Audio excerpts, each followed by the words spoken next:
Welcome, everyone. Can you hear me? Yes, the mic is on. Great to see so many of you here. My name is Philippe Van Parijs. I'll be the moderator of today, and I'll briefly introduce the evening. This is a cooperation of Studio Generale and the PPE Center. So let me briefly say what these two institutions are. Studio Generale offers activities and events in the fields of science, culture, and society. We see some things here to broaden your mind and widen your horizon. If you want to know more, look at their website, and you can also subscribe to their newsletter. And we are very grateful to Annelies and the whole team of Studio Generale for organizing all the logistics of this evening. It's, as I said, a cooperation with the PPE Center, the Center for Politics, Philosophy, and Economics, which is an interdisciplinary center at the Faculty of Philosophy where we do research and organize events at the intersection of these fields. And we are very happy to have a speaker today who's really one of the big names in this field of PPE. He's really a polymath. Philippe Van Parijs studied philosophy, economics, law, sociology, and linguistics at the universities of Louvain, Oxford, Bielefeld, and California. Is the sound a bit strange? Yes. Is there anything we can do about that? I'm asking up there. The sound got a bit strange. Working on it. Sounds. Okay, let's wait till that gets fixed. Test, test, test, test, test. Is it better now? Okay, so hopefully you can hear me all well. Still a bit strange, isn't it? But Philippe will speak from the other microphone, so hopefully that will not be a problem. So, as I said, he studied many things in many great universities. He was the founding director of Louvain's Hoover Chair of Economic and Social Ethics. Also, this is not good. Okay, I'll just carry on then. So I need to expand the introduction until this problem is solved. No, just kidding. He was also teaching at Harvard University and Oxford University, and he's currently Professor Emeritus at the University of Louvain and Special Guest Professor at the University of Leuven. And he has so many honors and awards that I'll spare you the whole list and just give you some highlights. He's a member of the Belgian Royal Academy of Sciences. He was named as the world's top 10, or among the world's top 10 thinkers for the COVID-19 age by Prospect magazine. He's also the chair of the advisory board for the Basic Income Earth Network, which he had co-founded in the 1980s. And let me just pick two of his many book titles, and you can look up the whole list online if you like. One is Real Freedom for All, which came out with Oxford University Press in 1995. And another one, which has some connections to today's topic, is Linguistic Justice for Europe and for the World, which first came out in 2011. And we're very happy to have you here as a guest tonight. Philippe will speak for about an hour, and afterwards we'll have the opportunity for you all to ask questions, give comments, provide your other perspectives. So we'll do that. There will be a mic in the room, and when we get to that, I would ask you to briefly say who you are, stand up, and then ask your question to Philippe. And now I hope that the sound will be good, and I hand over to Philippe. Thank you very much, Philippe, for being our guest tonight, and we look forward to your lecture.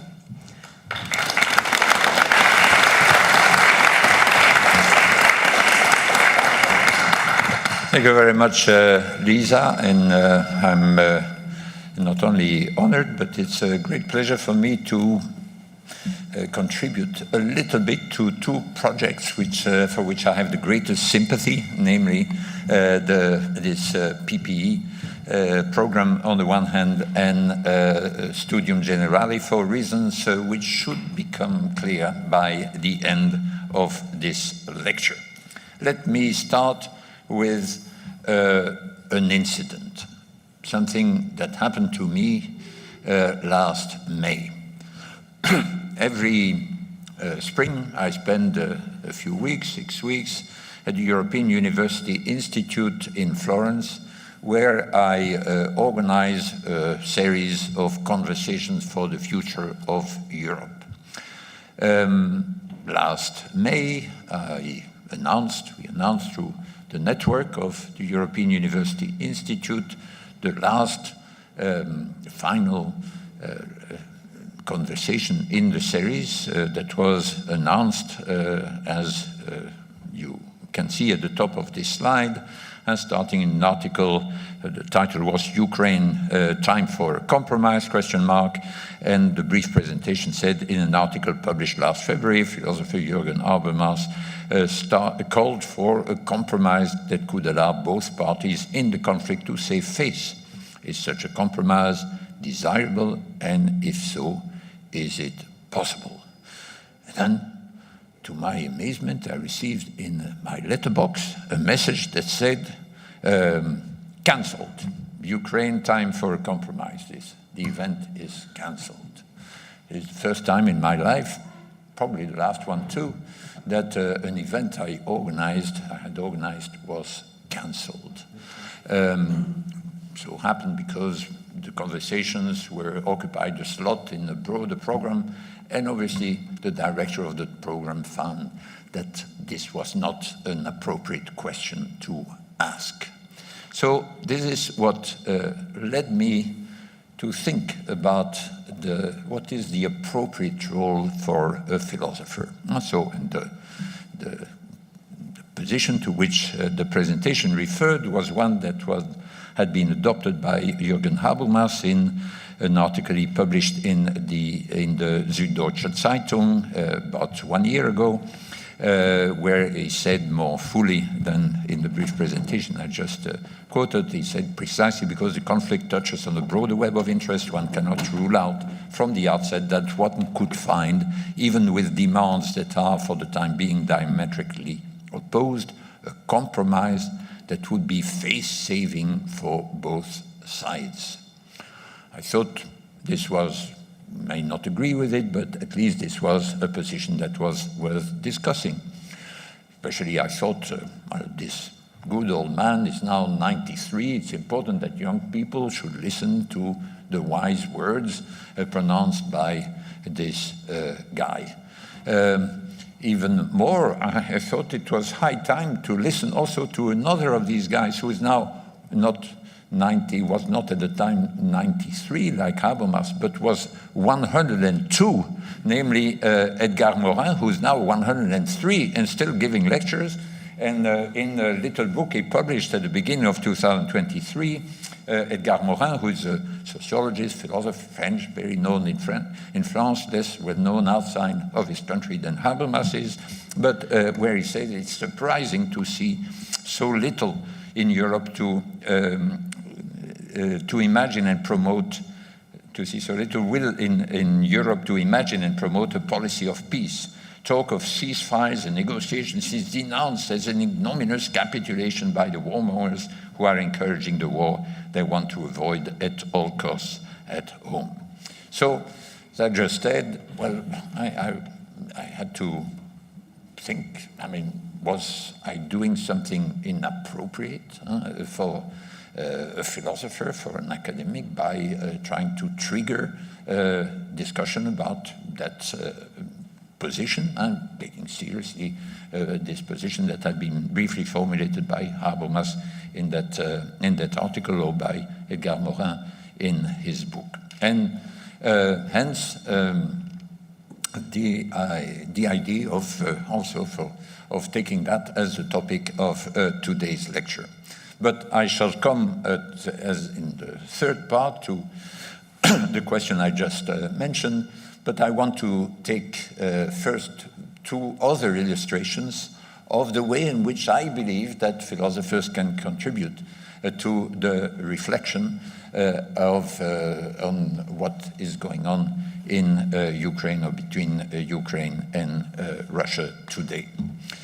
The first one takes as its point of departure another little passage by a philosopher far more famous than the one in Habermas's article, which is a little passage in De l'Esprit des Lois, so Montesquieu's big book, where Montesquieu first writes, it is nearly a general rule that wherever there are gentle mores, des mœurs douces, hence the expression le doux commerce, there is commerce, and that wherever there is commerce, there are gentle mores. In this first sentence, what is being asserted is simply a correlation, a coincidence between peace and commerce and trade.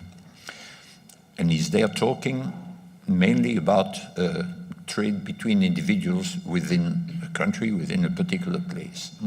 But he also extends it to trade between countries. And there is clear, a few sentences further, about the direction of causation, where he says, the natural effect of commerce is to lead to peace.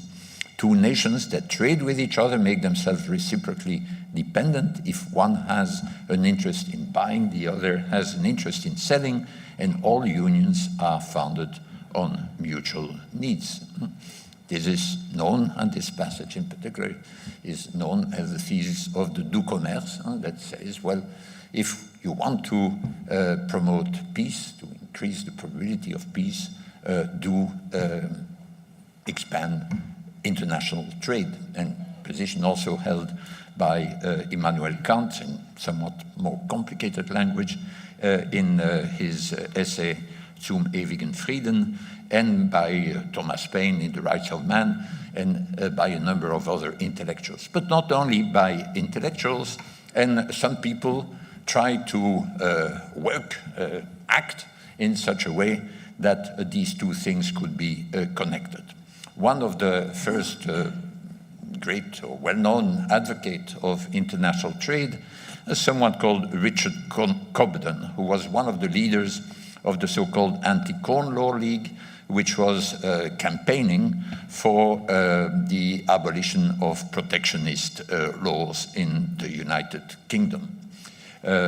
It was in the end successful, but Cobden saw the increase of international trade not only as something that would be good for the sake of economic efficiency and for the sake of material welfare, but he also thought that it was essential for the sake of peace, and he was one of the driving forces behind a series of international peace congresses that took place first in London, then in Brussels, then in Paris in 1847, 1848, 1849, and he was the co-author of the first trade treaty, and the so-called Cobden-Chevalier Treaty between the United Kingdom and France in 1860. And the very first treaty, you could say, some people say, well, this was the forerunner of the World Trade Organization, because it was really between two major powers,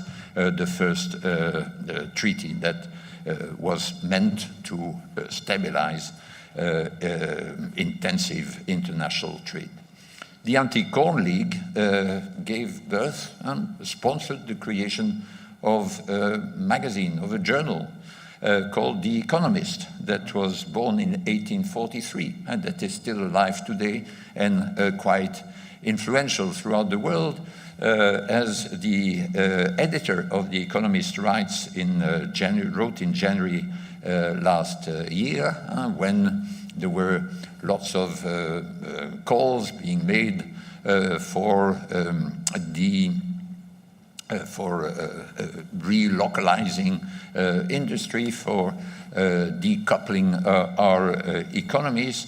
The editor reminded the readers that The Economist was founded in 1843, so by Cobden and others, to champion the cause of free trade.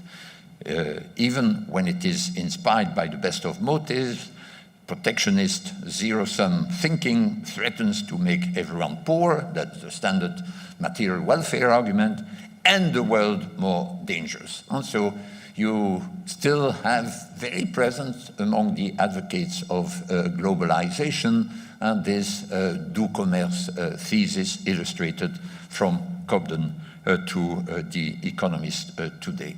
But it's not only globalization, all the way up to the WTO, that is animated by this du commerce thesis, also human integration. If you look at the famous Schuman Declaration, supposed to be the first gesture in the direction of European integration, so on the 9th of May 1950, still celebrated the form of the European Day on the 9th of May. And the first words in that declaration is world peace. World peace cannot be safeguarded without the making of creative efforts proportionate to the dangers that threaten it. And what form should these creative efforts take? Mainly the creation of some organization that turned out to be the coal and steel community, the first European community. And this organization to be created will ensure the fusion of markets. It's through the fusion of markets that world peace will be safeguarded, or that's the way forward in that direction. And indeed, has it succeeded? Well, some people thought it had, because otherwise the European Union would not have been given the Nobel Prize for Peace in December 2012. And indeed, when receiving the prize, Barroso, who was then president of the European Commission, mentioned that the European Union was a successful example of peaceful reconciliation based on economic integration, trade between the countries. Or Herman Van Rompuy, who was then president of the European Council, spoke about the secret weapon of the European institutions. He said, the European Union is an unrivaled way of binding our interests through trade so tightly that war becomes materially impossible. Fantastic. But then war came. War came. And people said, many people said, then look, the du commerce is dead. We had all this mutual interdependence between Russia and Western Europe, and still the war came. So what should we do in the light of this new evidence? First possibility is give up the thesis. And for example, there's a very interesting article by David Grewal from Berkeley, where the title, I think, the title of the article is A World Historical Gamble That Failed. And he refers explicitly to the du commerce thesis by saying, well, du commerce thesis motivated globalization, and globalization anyway is bad for a number of other reasons, but in particular, it's certainly not good for the sake of peace. We've just seen it refuted. Or what you can also do is weaken the thesis, or insist that the thesis is weaker. So go back, retreat to the first formulation quoted from Montesquieu earlier, which says, well, it's a correlation. We are not, and maybe the causation is in the other direction. When there is peace, then there is commerce, rather than when there is commerce, then it will lead to peace. That would be one possibility. Or insist that when you read Montesquieu carefully, he's not saying that commerce is a sufficient condition for peace. He just says that it's a factor that will contribute to making war less probable. But I think the most fruitful reaction to the potential refutation of Montesquieu by the Russian invasion, the most fruitful reaction, I believe, consists in refining the thesis. And in particular, first thing you have to do is think about the conditions under which it does not work. And what seems to me crucial in making the Russian invasion compatible with the Montesquieu thesis is focusing on the asymmetries, and particularly temporal asymmetries. In fact, if there is trade and therefore mutual dependence, well, there can be a big asymmetry if one party is dependent on the other for the import of things that are urgently needed, like energy or like food, whereas the other party, there may be a balance of trade that where there are equivalent value that is being exchanged, so imported and exported.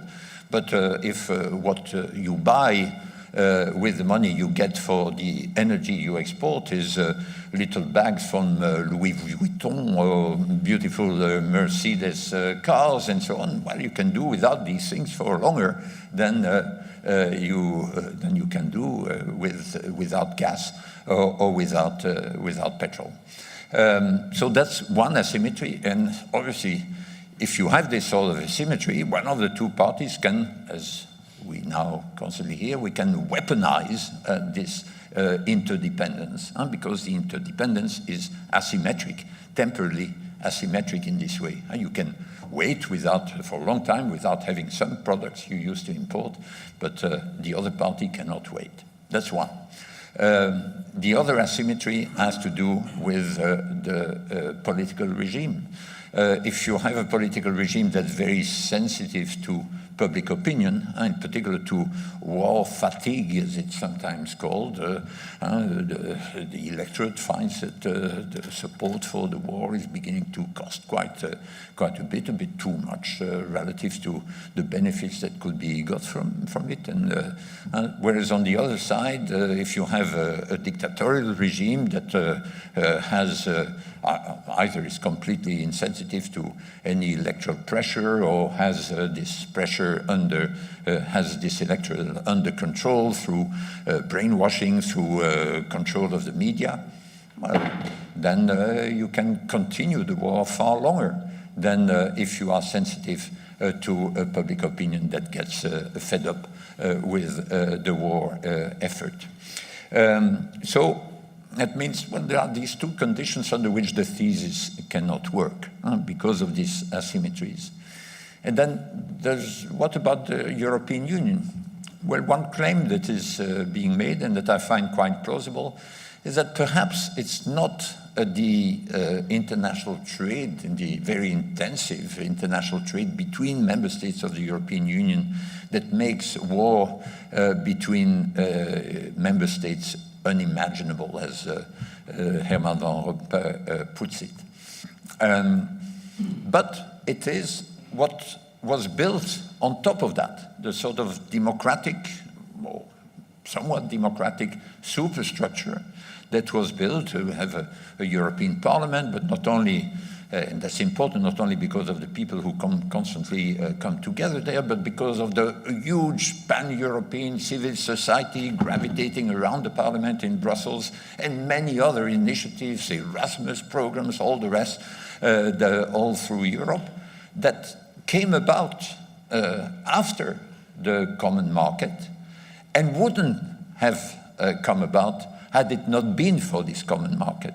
So that the effect here on peace is still an effect of the intensification of international trade between the member states of the European communities gradually enlarged. But what really makes peace stable, reliable, is all this superstructure that came on top of international trade itself. So these are my few suggestions about what I believe is the most fruitful reaction to the alleged refutation of Montesquieu by the invasion in Ukraine. Is that, thinking about this in this sort of way, is that a job for philosophers? Well, what makes it a job for philosophers is not simply that Montesquieu is generally regarded as being a philosopher.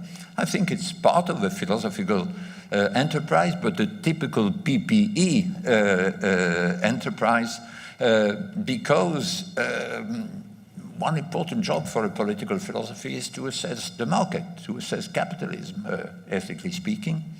And one of the arguments in favor of the market, of world trade, market on the world scale, is precisely the peace argument, over and above the arguments, and the more standard arguments, libertarian arguments in terms of the protection of fundamental individual human rights, but also the standard utilitarian arguments in favor of the market on the basis of its contribution to economic efficiency, or even so-called Rawlsian arguments that would say, well, if you want to benefit as much as is sort of sustainably possible, the worst off, well, you must make use of the various efficiency features of a well-functioning and well-regulated market.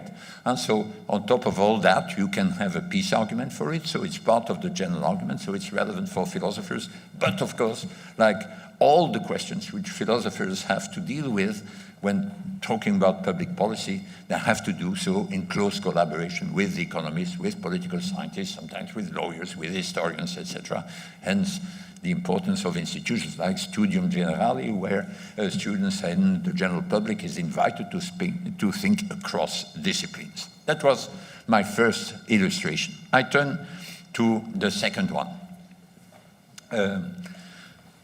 And that was, in fact, the first way in which I got interested in what was going on in Ukraine. In 2015, I was invited to Kiev for a meeting, in fact, a set of meetings on language policy. And I was invited there less as a philosopher than as a Belgian, because I had heard that we had some linguistic problems in Belgium too, and I wanted to find out about how we managed nevertheless to live together without too much conflict, apparently. Some conflict, but without too much conflict. And so when I went there, I mean, I came back with the idea, quite a few things there are quite familiar to me. I mean, some basic mechanisms are really analogous to what's happening in Belgium, where you have a stronger language, French, world language, certainly according to the French, and then a weaker language, Dutch, which has to struggle against the invasion of French.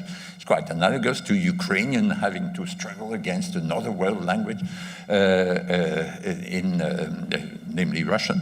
And so I'm familiar, but at the same time, I thought, oh God, how explosive it is there, and it turned out to be confirmed later on.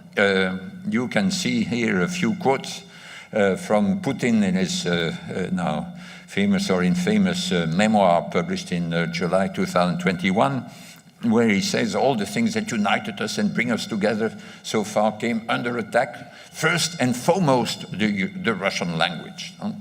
Speaking about what's happening in Ukraine. Or Lavrov, the foreign minister, still September 21, still a few months before the invasion, an open war has been declared against the Russian language, Russian-speaking and against Russian-speaking education. Putin again, December 21, so a couple of months before the invasion, the Ukrainian language policy are simply pushing out Russians and the Russian-speaking population from their historical territories. And then after the invasion, Lavrov was interviewed on the French television, and he said, for example, he said, how would France react if Belgium banned the French language? Or what would England do if Ireland banned English?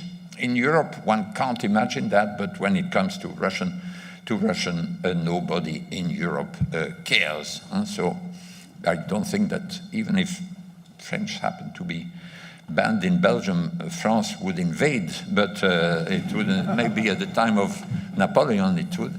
And but I do remember once a lunch at the invitation of the French ambassador to Brussels, and with a couple of colleagues, and one of the colleagues asked a question about whether there was any wish for France to absorb Wallonia, the French-speaking part of Belgium. And the ambassador answered, of course not, that's not things that we do. But if we saw on television, if we saw violence, as we sometimes see violence against Francophones, then, well, perhaps. So anyway, so since then we kept quiet because we don't really want to have to be absorbed by France. So let me then give you a quick glimpse about the situation, linguistic situation in Ukraine. So the data are not very good because the most recent, the only census, in fact, for the whole population, it dates from 2001. At the time you had, when people were asked about what their mother tongue was, so you had about 2/3 saying it was, the mother tongue was Ukrainian, or this sort of mixture of Ukrainian and Russian that's called Surzik. And Russian speakers, so Russian natives, people saying that Russian is their native language, that was about 30% of the population, but nearly half of them, or over 40% of them, non-Russian ethnically speaking. There is a survey, 2010, so that's still before 2014, when Crimea and Donbass were occupied. There you have similar figures, so about 2/3 giving Ukrainian as their native language, about 1/3 Russian.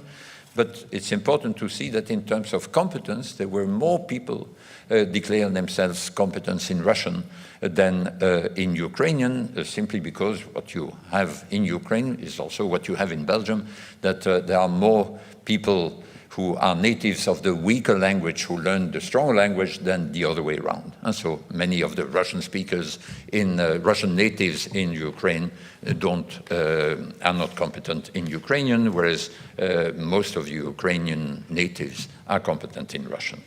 So you can see then, based on the 2001 census, the two maps on the right and on the left, that indicate where you have a majority of Russian speakers. But you can already see that these two maps are not quite the same, because there are different interpretations of who is in the majority or the minority, depending on the scale of the units you take. For example, on the map on the right, you can see that the whole oblast where you have Odessa, you had at the time a majority of Russian speakers in Odessa, and so it was a massive population. In the countryside around it, the majority is Ukrainian, but when you lump them together at the level of a whole province or a bigger unit, then you can see that the red area expands. And it also depends on which question exactly you take, on whether you ask people, are you competent in, or what is your main native language, what is one of your native languages, with the possibility of giving two, and that can give you different interpretations of how far the Russian-speaking area expands. And there are some areas that are pretty uncontroversial, like Crimea, but in the east or in the west, there are in the east it can be more controversial. You can see that there is not a strict overlap, but of course a very strong correlation between these two maps, and then the current situation at the front now in February 2024. And so that gives you background. Now, against this background, I want to go very quickly through the history of linguistic legislation in Ukraine. And so the proclamation of Ukrainian as being the only official language of the Ukraine is something that predated independence. So in 1989, the Higher Soviet of the Ukrainian Republic already declared Ukrainian as the only official language. In 1991, you had independence. And then not long after independence, you had a referendum in the Donbass. So Donetsk and Luhansk, in these two oblasts, that was a referendum organized a bit in the Catalan way, that is by the local, the provincial authority, the oblast authorities, but not approved by the center. And that gave about 90% of the votes in favor of making Ukraine a federal republic and of making Russian co-official, jointly with Ukrainian, in this part of Ukraine. This was ignored in the 96 constitution, where something was said about the recognition of the various minority languages in the country, but Ukrainian was declared the only official language. Then, much later, 2010, the pro-Russia candidate Yanukovych became president, and a couple of years later, there was a majority in the Ukrainian parliament to approve a law called the Law on the Principles of State Language Policy that asserted that as soon as 10% of the people in a particular administrative unit, that could be smaller than a whole oblast, at least 10% declared themselves natives of another language than Ukrainian, then this whole language became co-official, had an official status in that particular unit.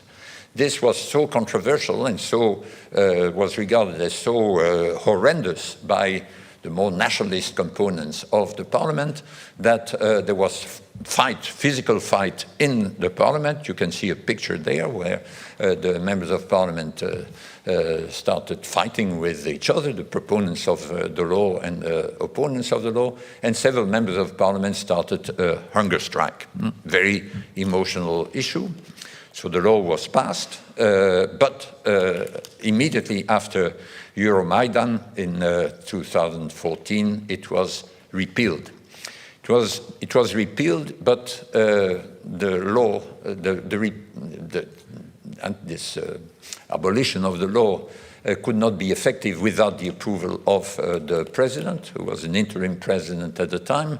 He obviously felt that this was too touchy to let it go through, so he didn't endorse it. And a few days later, the detail of the dates is important, you had the annexation of Crimea and then the beginning of the separatist actions in Donbass. Of course, if you relate that to the quotes from Putin and Lavrov before, this may not be that surprising. Then you had Poroshenko became president. You had the Minsk protocols, which referred explicitly to this law, said so Russian has to become co-official and Ukraine has to accept that. It was accepted but never implemented. And so when the Minsk protocols failed because of a lack of trust, and each of the two parties said you first, and then nothing happened, neither after the first nor after the second Minsk protocol. So one might say, well, this was a big opportunity that was missed to avoid what happened later on. And in the end, in 2018, this law was declared unconstitutional. So what happened then after Euromaidan? You had a succession of laws relevant to language, so in particular law on education in 2017, a law on the functioning of the Ukrainian language as the state language, and then a law on national minorities in 2022. And the most extensive one on language is the 2019 law, where you have, I read it from the first to the last article, thanks to one of the Ukrainians who we hosted in our house for a year. And in fact, you have, I think it was 54 articles. In these 54 articles, I think the Tatar language was mentioned 3 times. English was mentioned, I think, 12 times, and Russian not even once. Okay. But every one of these 54 articles was aimed to either abolish completely or reduce the role of Russian in various aspects of Ukrainian life, Ukrainian official and also less official life. In particular, you had, as regards education, that was already in the 17th law. It said that in all schools, including Crimea, in all schools, teaching must happen in Ukrainian, but it can also be in combination with English or another official language of the European Union. Okay, and so didn't I forget one language there, which might be spoken by a significant portion of the Ukrainian population. Won't go much in detail about these various laws, but there are very interesting comments made on each of these laws by the so-called Venice Commission. Venice Commission emanates from the Council of Europe, so in Strasbourg, and it's a commission consisting of lawyers, experts, international experts in public law and constitutional law, who are in charge of, at the request of the national authorities, to produce an advice on legislation that relates to the rights of minorities, and particularly in the light of the European Convention on this issue. And so there are interesting documents, in my view, very balanced documents. And I'll just quote here from two of these opinions. One that criticizes the 2012 law, and that is the law that said as soon as 10% of the population has another language as mother tongue, in particular Russian, then Russian becomes co-official. And the other one is on the main law on language, this 2019 law. So on the first law, it says, this is the summary it gives in a later opinion, because that's a more compact formulation, that's why I took it. And the commission, so the Venice Commission, found the draft unbalanced. In that case, it made a comment on an earlier draft of the law, but the law was not significantly changed in the light of that comment, as its provisions were disproportionately strengthening the position of the Russian language without taking appropriate measures to confirm the role of Ukrainian as the state language, and without duly ensuring protection of other regional and minority languages. The Commission questioned the preferential protection conferred on the Russian language in the Ukrainian context, where the use of Russian is already, Russian being dominant, is already an everyday fact, and expressed concern, the Commission expressed concern that based on such an approach, the draft might increase existing linguistic divisions in the country rather than decrease them. And indeed, it did. And then on the other law, and that's a comment I'm pushing in the other direction, and the Venice Commission recognized that the historical oppression of Ukrainian could lead to the adoption of positive measures aimed at promoting Ukrainian. So it agrees that you have to protect it, which the 2012 law did not do sufficiently. But it did not justify depriving other minority languages, including Russian, but also many other languages, including Hungarian, for example, in the West, and their speakers living in Ukraine of the protection granted to other languages and their speakers from the perspective of human rights in general and the prohibition of discrimination in particular.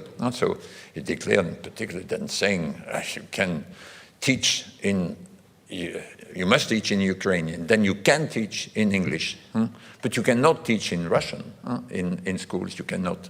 That this is discriminatory, and there is something, and you do something for some minorities, Hungarian or Romanian. You can teach in those languages because, but not Russian. When in fact the Russian speakers are the biggest linguistic minority. So what do you have to do? I think you have to do what the Venice Commission does, that is balance these two sets of consideration. There is the promotion of the national language, and especially if it's weak. For the sake of social cohesion, it's important that all citizens should be able to. It's also important for what I call in my book on linguistic justice as parity of esteem. That is, and it's important that, for example, people, Russians or people from the Russian parts of Ukraine who come and settle somewhere in Ukraine, that they should have both the courage and the humility to learn the local language. So there is a question of justice in this. And this law that said, well, as soon as you have 10% of the population that speaks the dominant language, Russian, then it becomes co-official. We had a similar law in Belgium until the 1960s, where commune, municipality, would become bilingual as soon as at least 30% of the population declared itself as a native of another language, and that was French, on Flemish territory. And this was very strongly opposed by the Flemish movement and by Flemings in general, because it saw it as a gradual invasion from Brussels, bilingual Brussels, with a huge Francophone majority, into Flemish territory, which completely surrounds Brussels. And the last time we had in Brussels something like violence on linguistic issues was when we had these two massive demonstrations by Flemings in Brussels, hundreds of thousands of people, in order to ask for this rather unappealing, you have this rather unappealing slogan, onmiddellijke afkondiging van de taalgrensafbakening, so a rather complex claim. And so, but it meant that one had to fix in a completely definitive way the borders around Brussels, so as to confine this dominance of French to the limits of the Belgian so-called bilingual capital, but with a huge majority of Francophones. And so you had a similarly emotional reaction on the part of the population whose weaker language was felt to be threatened by the invasion of the stronger language, with the law that was really very analogous to the law that was then repealed and eventually declared unconstitutional in Ukraine. So I can sympathize with what's behind. I think the so-called linguistic territoriality principle is something that makes sense in order to protect those languages.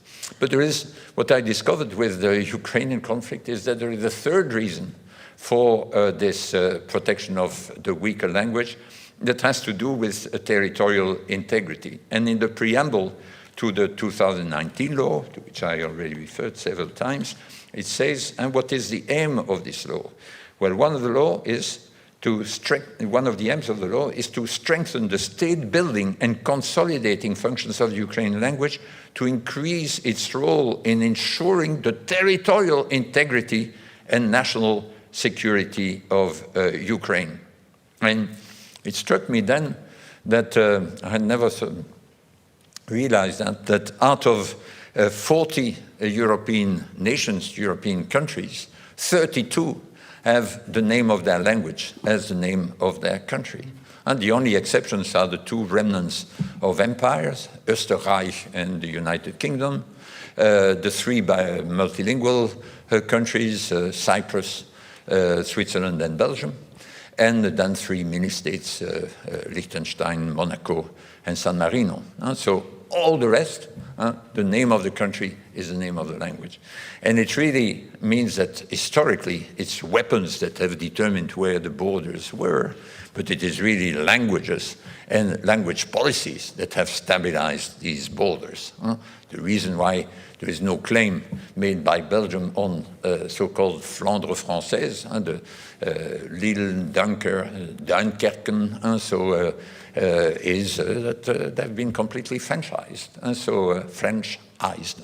So there is, and so you, and in the case of Ukraine, you can see that on both sides, in fact. And so Crimea, for example, there is no Ukrainian taught at all since 2014. And so it's a way of saying this is, Russians say this is really ours. And similar policy in Donbass, whereas the Ukrainians have tried with all these laws to really Ukrainize the populations. That's the way in which you can say that this territory is, in which I can say this territory is theirs. But all this you need to balance with another consideration that has to be with distributive justice. And that was one of the points made by the Justice Commission in the second quotation. And there is if you don't give these, let's see, some linguistic rights to the linguistic minorities, there is an injustice that takes the form of discrimination in some context, particularly in the school context, what I mentioned, between EU and non-EU minority languages. But of course, there is also a disadvantage in educational achievement if people are forced to go to school in a language which is not their best language. There's a disadvantage in access to public information and services that are then only provided in Ukrainian and not fully intelligible by people who are not fluent in Ukrainian. And there is also a disadvantage in access to public jobs because Ukrainian and only Ukrainian is required as a competence. Is this, again, a job for philosophers to think about that? What should philosophers do? Well, I believe the job of philosophers is quite clear. It consists in identifying and in weighting the conflicting normative considerations while drawing again on multidisciplinary information and insights about the key underlying mechanisms. In particular, why is it that you need this protection for the weaker language? It's something that I called in my book the law of Laponce. Laponce is a French political scientist, but who taught at the University of British Columbia, who said, well, you know, the kind of people are with each other in a situation in which there are there's an inequality between languages, the kind of people are with each other, the more savage the languages are with each other. Because the people, if you have a weaker language, you know the other language, the person who is a native of the stronger language doesn't know the weaker language, so you speak the stronger language together, and so from domain to domain, from one domain to another, the stronger language invades the territory of the weaker language. And so therefore, if you want to protect a language, you need to grab a territory. And so that's a mechanism which you need to understand in order then to make philosophical claims about these issues, about how best to translate into actual policies and the best way of reconciling these various normative considerations. And you need this interdisciplinary competence in order to avoid also a simplistic defense of individual human rights that would tend to neglect a fair protection of a weaker language, but also need to resist a nationalistic temptation, in this case, to evict Russian, which neglects the issues of distributive justice. I now turn to my last illustration, and the one to which I alluded at the beginning, and I started from a rather unexpected perspective, because usually climate change is regarded as something that has nothing to do, or very little to do, with the war in Ukraine. Sometimes it's said that the war is good, in fact, for addressing climate change, because it leads to the replacement of Russian gas and oil by renewable energy. And so it's sometimes said it helps our energy transition. But it is not really, this is nonsense in my view. And first, because the diversification that we are forced to achieve also means purchasing gas and oil from other sources, and in fact new exploration and drilling. One, and two, of course, the Russian gas and oil is still being extracted. It's simply consumed elsewhere.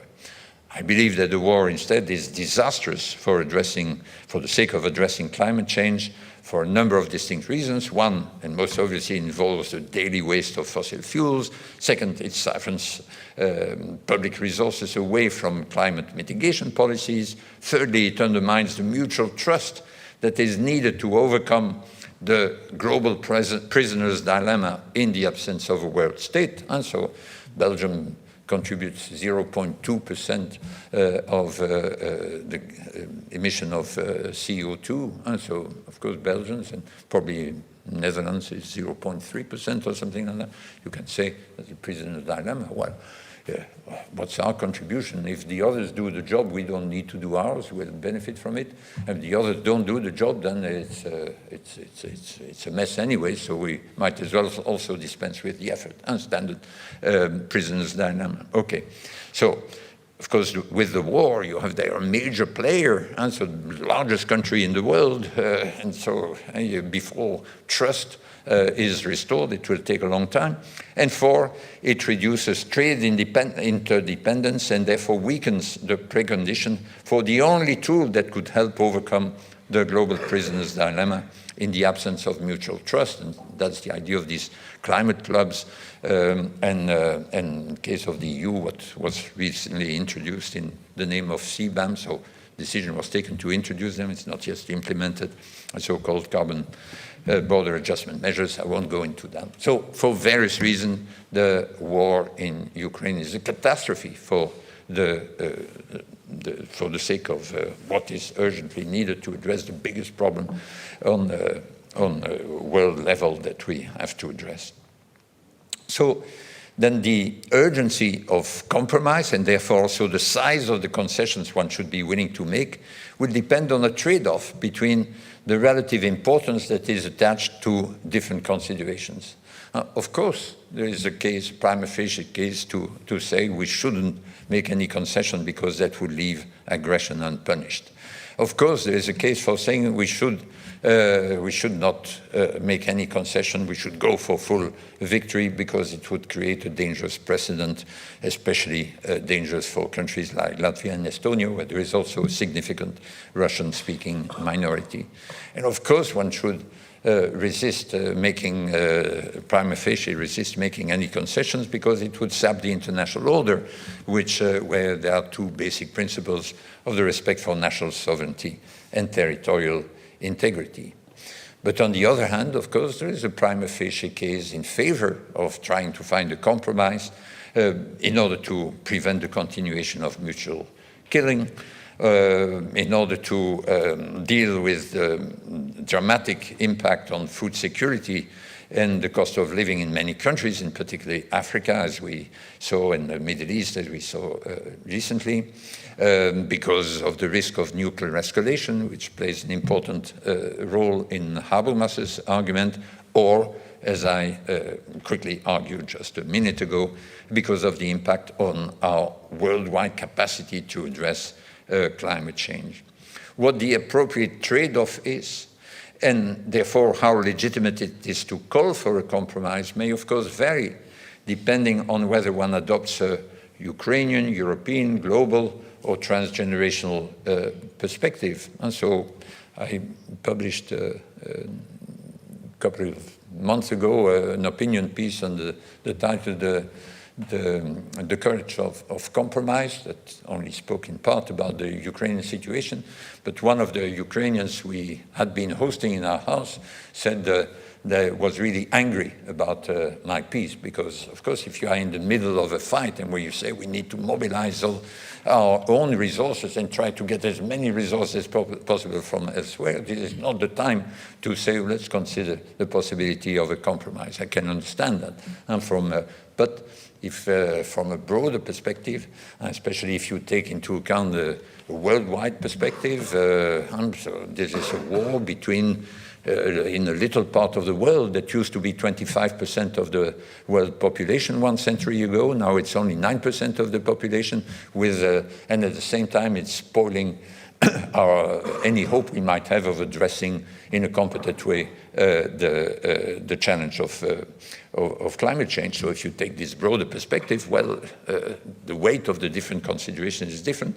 And of course, how loudly you can call for a compromise will depend on how close or remote you are from potential negotiators. If you are President of Ukraine, or if you are President of the European Commission, beginning to speak openly about compromise is already weakening your bargaining position before you start the negotiations.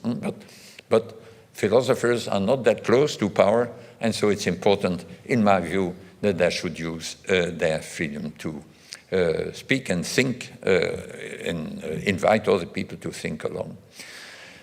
The job for a philosopher is, again, like in the previous illustration, consists in identifying and weighting the various relevant considerations with trying to make reason prevail over emotion.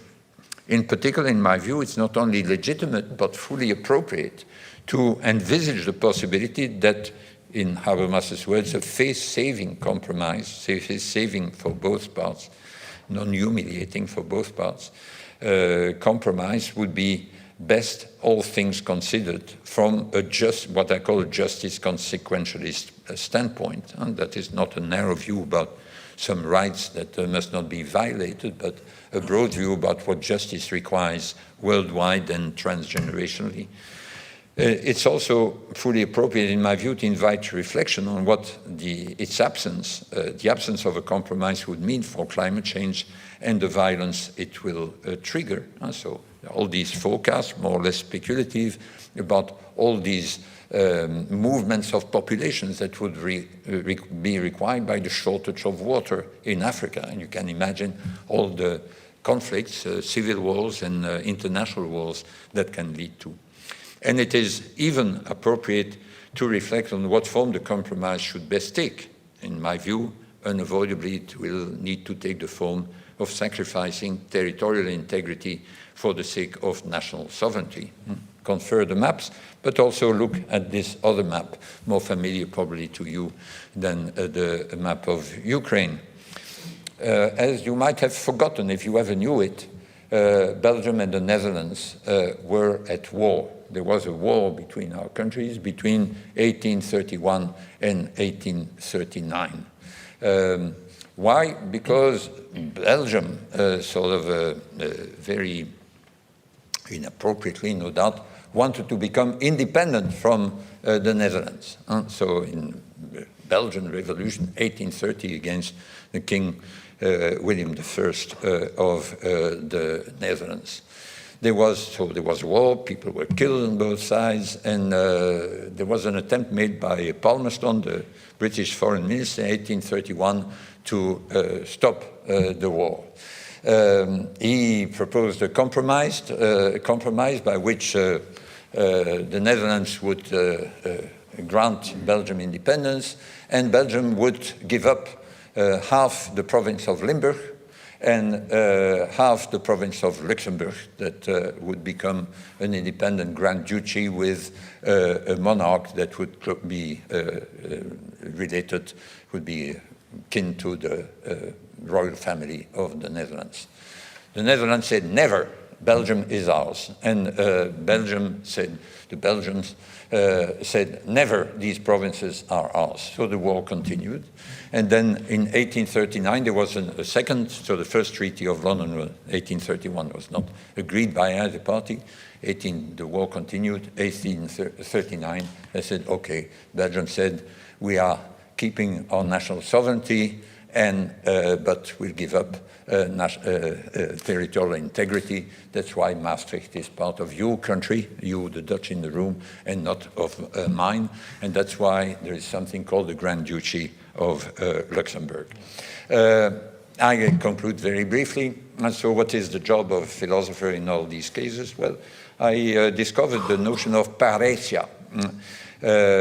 Sounds a bit like my family name, but it is unrelated. So there was a quote that struck me. So Etienne Balibar, French philosopher, made a, I think, very sensible comment just after the invasion.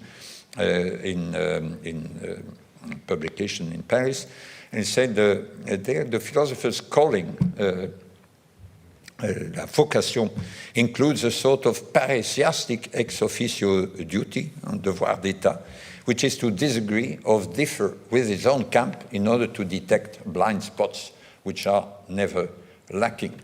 Parrhesiastic, I had to go and find out in Wikipedia what it meant, and I discovered that Michel Foucault had given a whole set of lectures on this notion of parrhesia in Berkeley, in English. And he says, in a political debate, if an orator takes the risk of losing its popularity because his opinion is contrary to the majority's opinion, he uses parrhesia. So as you see, parrhesia is linked to danger. It is linked to courage. It is the courage of telling the truth in spite of its danger. Now, in Florence in May last year, I was not really being very courageous. And so the risk of telling the truth, or at least addressing touchy issues in spite of the danger, was not that great. But I do believe that it is our job as philosophers to exercise this parrhesia. That is, we are, in a sense, in one of the two camps, but we must not hesitate to challenge some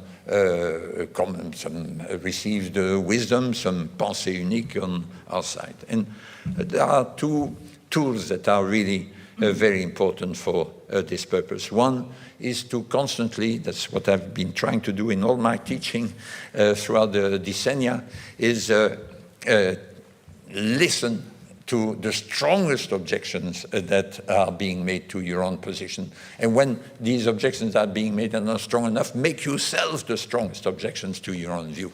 And this goes along to what Edgar Morin says in one book he still published this year at age 103, and but also in what Daniel Kahneman, the Nobel laureate in economics, said: the refutation of a caricature is a caricature of a refutation. So just take seriously the objections that are being made, for not as straw man or as caricatures, really take them seriously.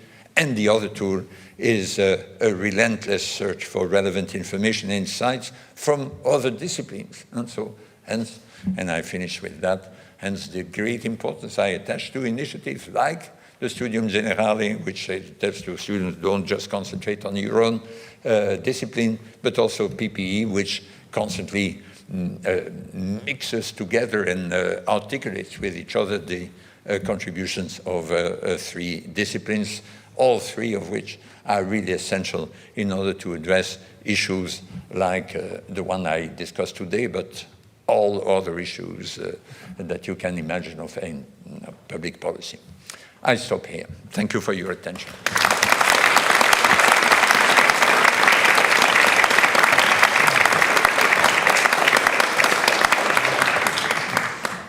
Thank you very much, Philippe. I guess the greatest favor we can do you then is to raise very strong objections to your position. So I invite the audience, and we have the mic that Annelies will pass around. Please stand up, say who you are, and then ask your question or raise your objection. I see a first hand here.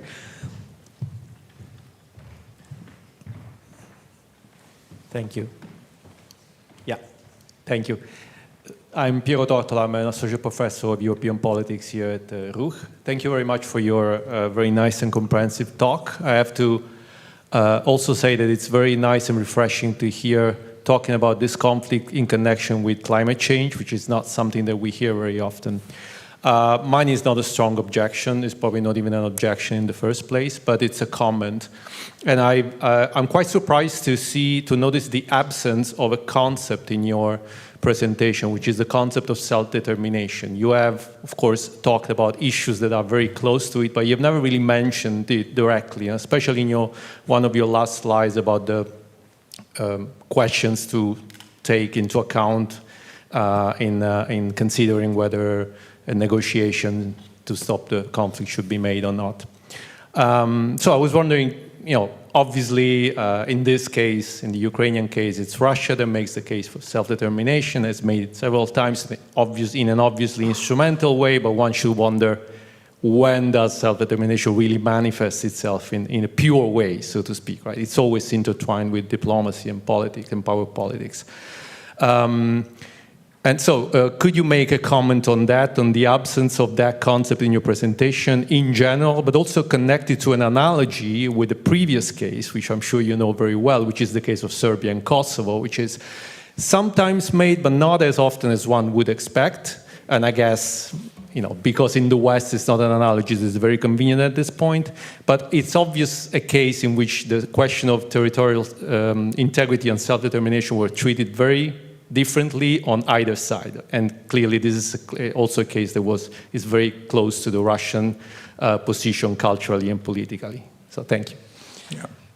Well, obviously there is a connection between self-determination and national sovereignty. And so if you take the Belgian case, it was also interpreted, and so the idea of preserving Belgium's new national sovereignty was really an appeal to a principle of self-determination. The problem with self-determination in all these cases, who is the self? That is,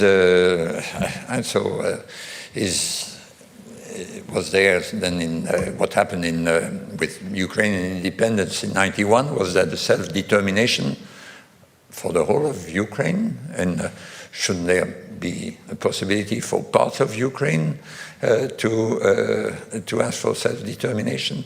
And so that's why I find the reason why I used national sovereignty rather than self-determination is because that's enshrined in international law. Probably self-determination entered somewhere. I don't know what sort of status it has in international law, but there is the key question is really who is the self? How narrow, wide do you want it to be? You have even the issue which I briefly alluded about, for example, how big should the region of Brussels capital be? And should you allow each of the municipalities around it to determine to which part it will belong, and self-determination, or Brexit, self-determination, you can say, well, there can be some principle of self-determination. And so, perhaps I want to make room for other questions, but what's fundamental for me is contained in what at some point I called a justice consequentialist view. And so I don't think there is an absolute principle of self-determination. I don't think there is an absolute principle of territorial integrity, all that. I think that it's important that we should have something in international law, and of course law at the level of each of our countries and at the level of the EU as a whole. But none of these rights are fundamental rights, ethically speaking. For me, you must have a consistent, defensible view about what justice requires, global justice, transgenerational, global and transgenerational, and then from that view, which is from that justice consequentialist view, you must assess different policies, different institutions, different reforms, etc. And so neither self-determination, nor territorial integrity, nor national sovereignty are absolute principles. But we must assess, and we must have things like that, a legal structure, but to be assessed in the light of this conception of justice, which is, and it's absolutely complex, less consequentialist view, but it's not a utilitarian view. Hand here. There was also the question about Kosovo, but maybe let's gather a few other questions first. Yeah. And then here, the gentleman. Good evening. My name is Karel Zwarenstein. I'm very surprised that you are one person calling in a desert. I mean, how many people are looking for peace in this conflict, as all the nations are a fear. What makes you driving? Yeah. Do you understand? Yes. Yeah, that's in the quote at the very beginning. That was exactly Edgar Morin's reaction. And the second quote I had at the very beginning, he said, I'm really surprised that there are not more people who are defending that view, and that, on the contrary, it's regarded as ignominious to defend a view like this one. I think one reason, I think, was already given by Aristotle, which is that, in fact, most people say and do what other people around them say and do. So, and therefore, paresia, will, at least initially, always be a minority view. But what Balibar said and Foucault is that it's our role to question things that are evident for everyone. So that's one part of the answer. But the other part of the answer is of a strategic nature. And so it's important, in order, if they are not to weaken their own bargaining position when they'll have to sit at the table, that the leaders in Ukraine and outside of the people supporting Ukraine should not say too quickly, oh, we are going to settle for a compromise. Because then, given that a war is always in part an information war. You want to reveal some information, hide some information, and therefore, if you are already talking about a compromise, it must indicate that you feel that you are weaker than perhaps the other side thinks. And so, and because the politicians are forced to adopt that language for strategic reasons, that is also what is propagated through the media and what people believe the truth is. But, and some of it, it's no doubt some of what is being said is true, but it's our role to question that.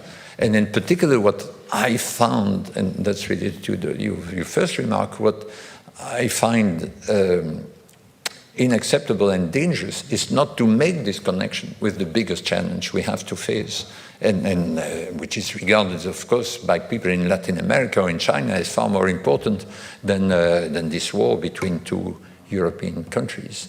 And this connection is not obvious. I remember in Florence also in the case of the director of the Schumann Center, because then in the end we did have this meeting, this conversation, but in a different format.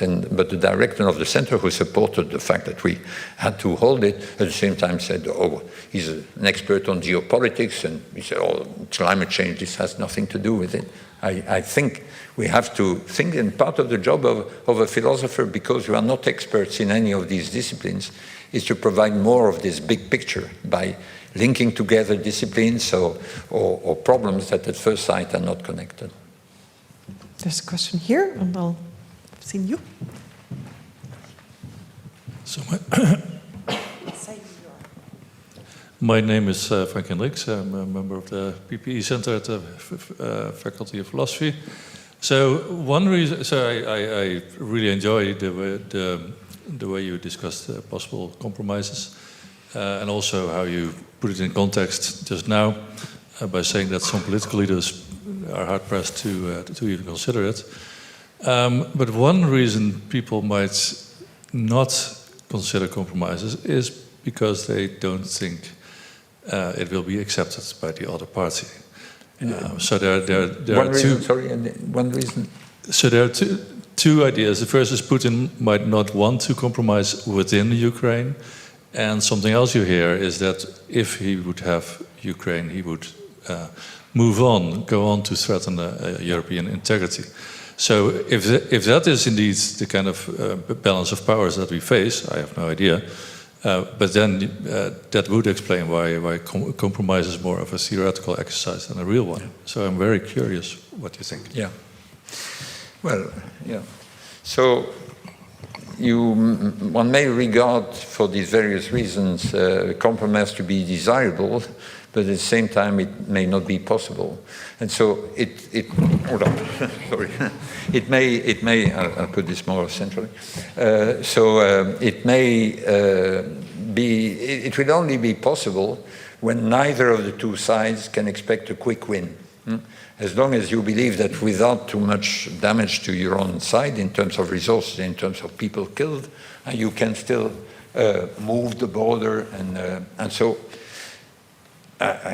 you need that to happen, and of course, I mean, the front has been more or less frozen. It looks very difficult for Ukraine to make further moves. Whether Russia can progress more is not very clear. It's clear that occupying for a long time the whole of Ukraine, given all the hostility on the part of the Ukrainian population, I mean, I can't see how how that can be imagined even by people, especially by people in Moscow.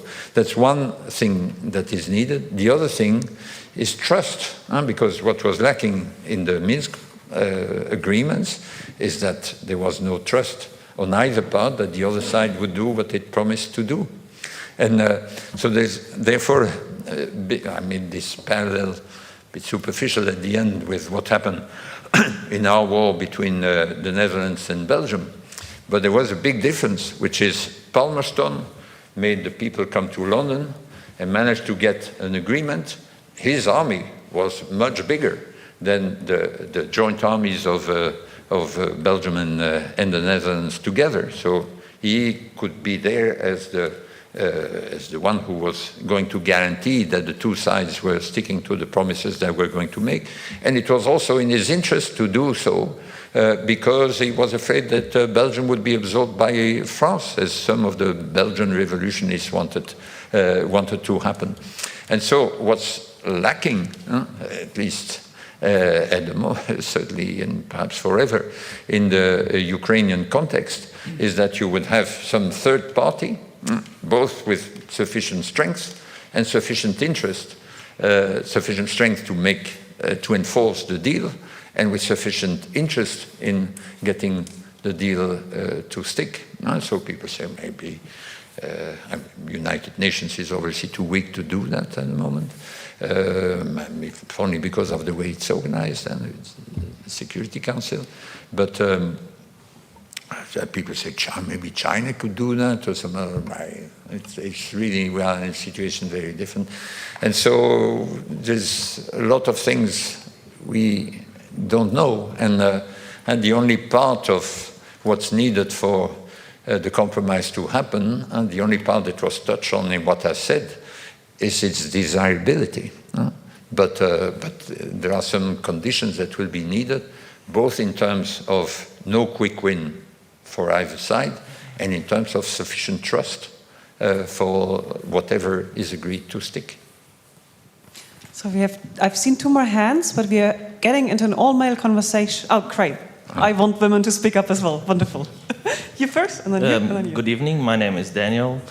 I was wondering, how does the notion of identity, or maybe national identity, fits within the discourse and also the framework of distributive justice relating to the self-determination notion that was mentioned earlier?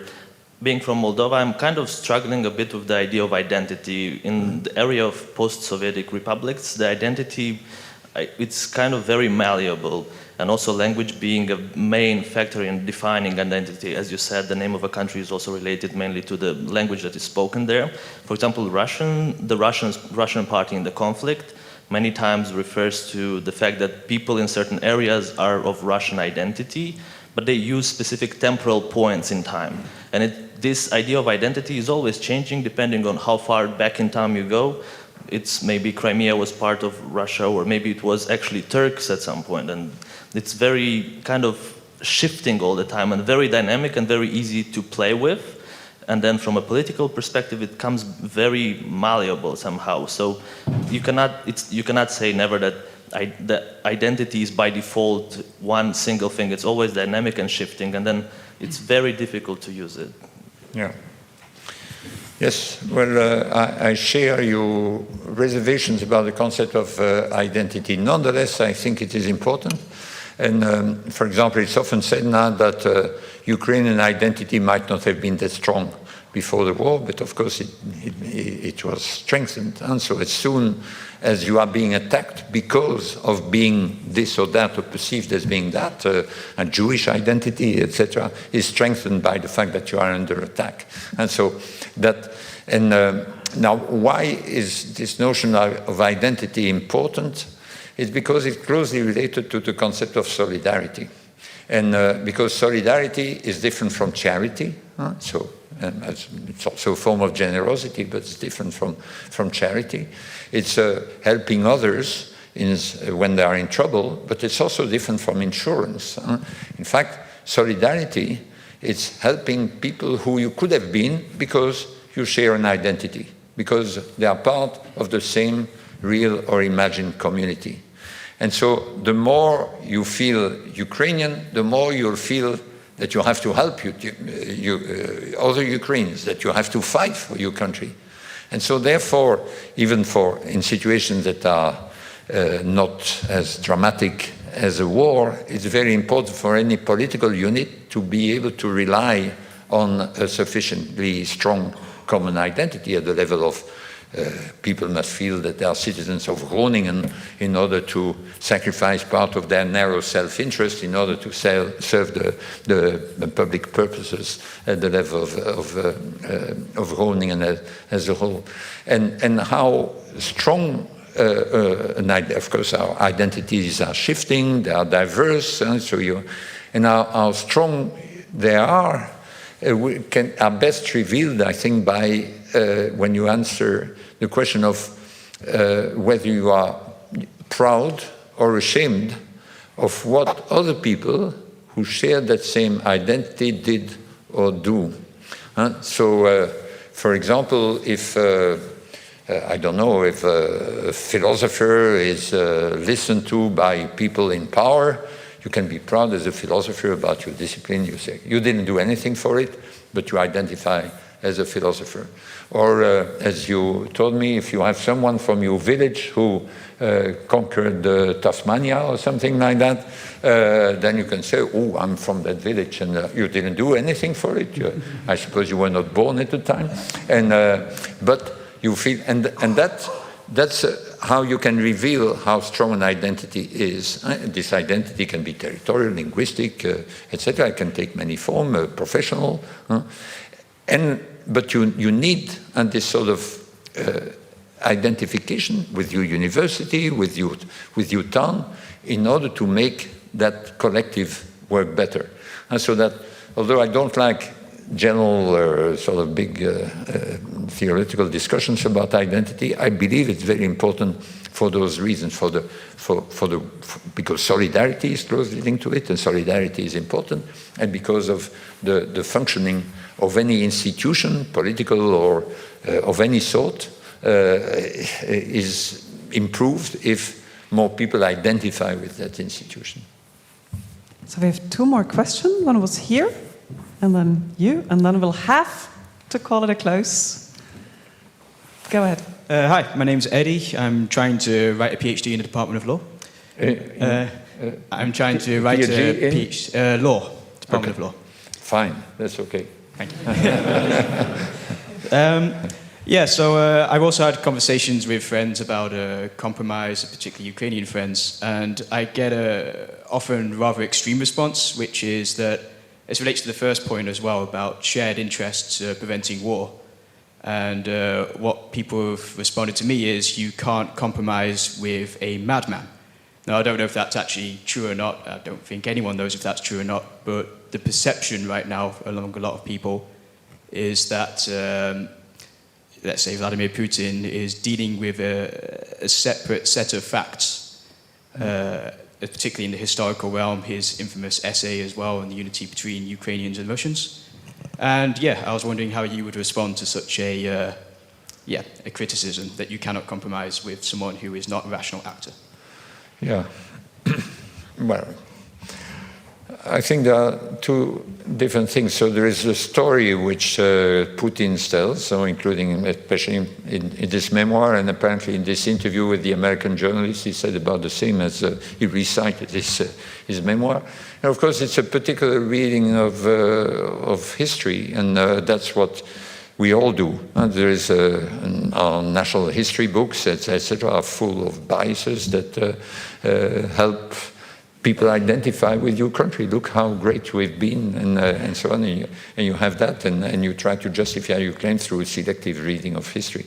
History, I mean, there are historians in the room. History is not the whole set of all the things that happened in the past. History is just a selection of just a very small number of facts that are regarded as relevant. And Putin does the same. That doesn't make him mad. That make him sort of partly an intelligent ruler, more intelligent than Trump also, because he's able to draw at least on selective facts from his own history and then to explain them to the public.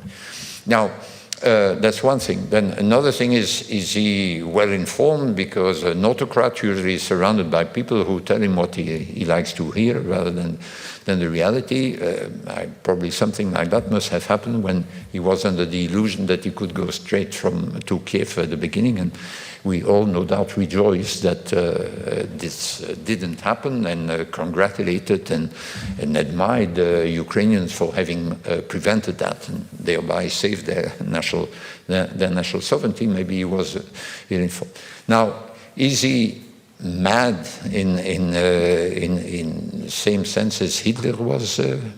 Can be considered as being mad, and then whereas you can conceivably, you can negotiate with an evil person, so someone, as probably no doubt Israel and Hamas will have to do, and so both regarding each other as deeply evil.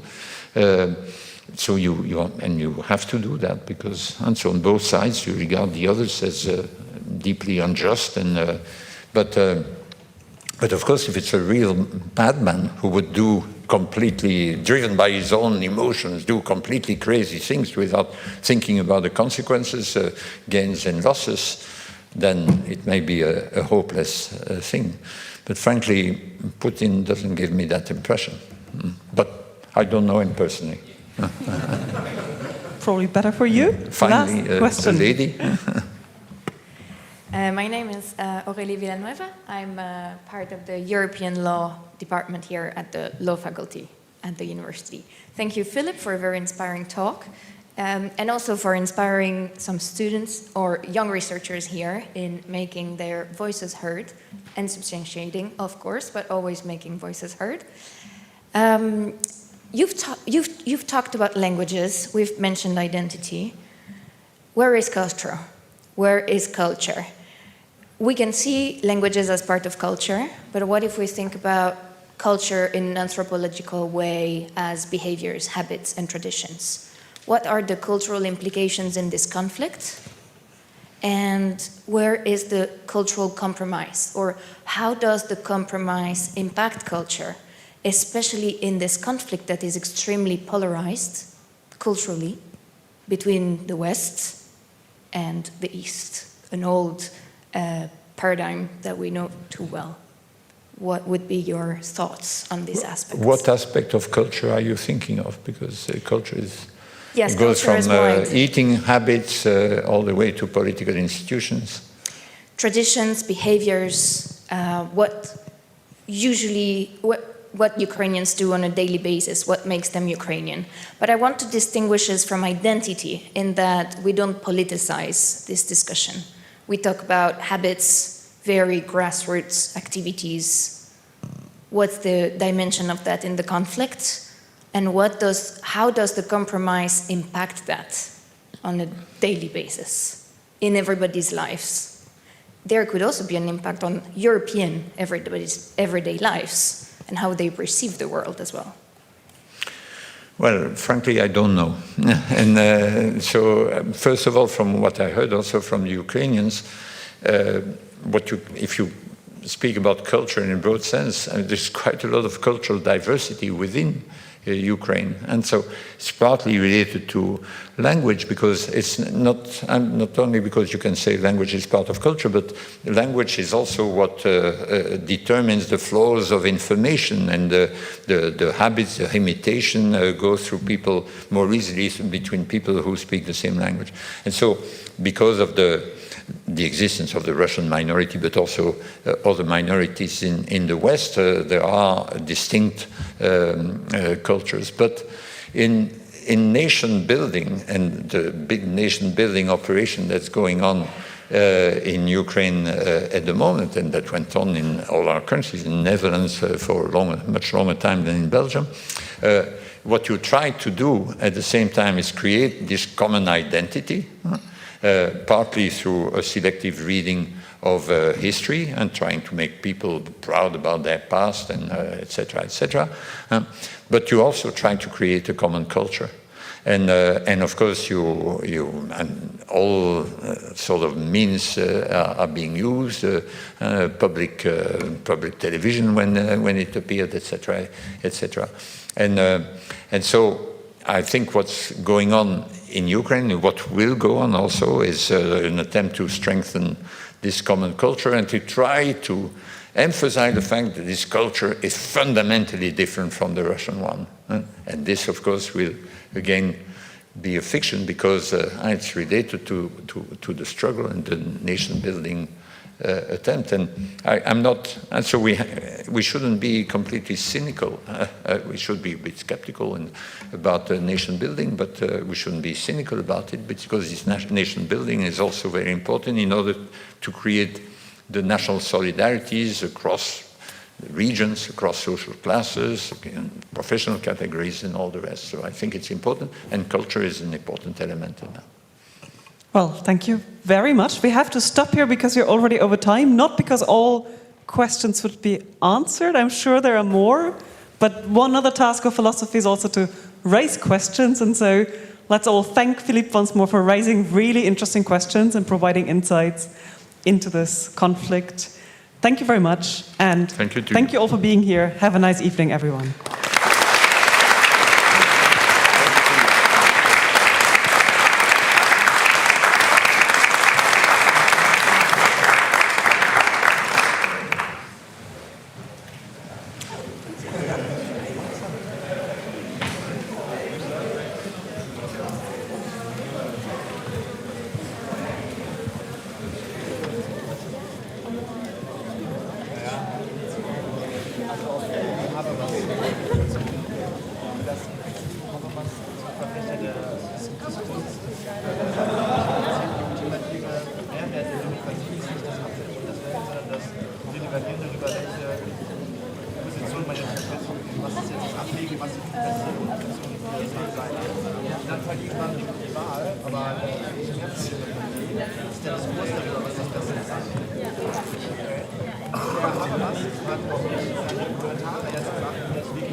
überhaupt das Diskursiv über diesen Konflikt wieder in die öffentliche Sphäre zu transportieren.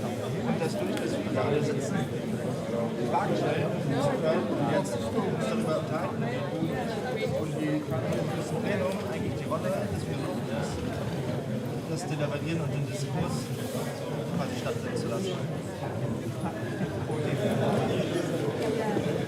Ja, wollte ich sagen?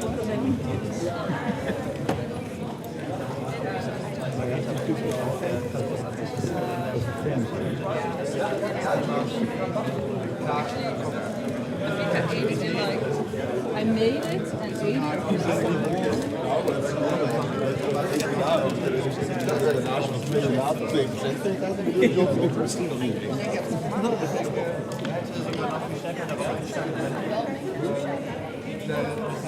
Rezeption von Habermas. Ja. Aber naja, ich weiß, er ist auch eine Zukunft.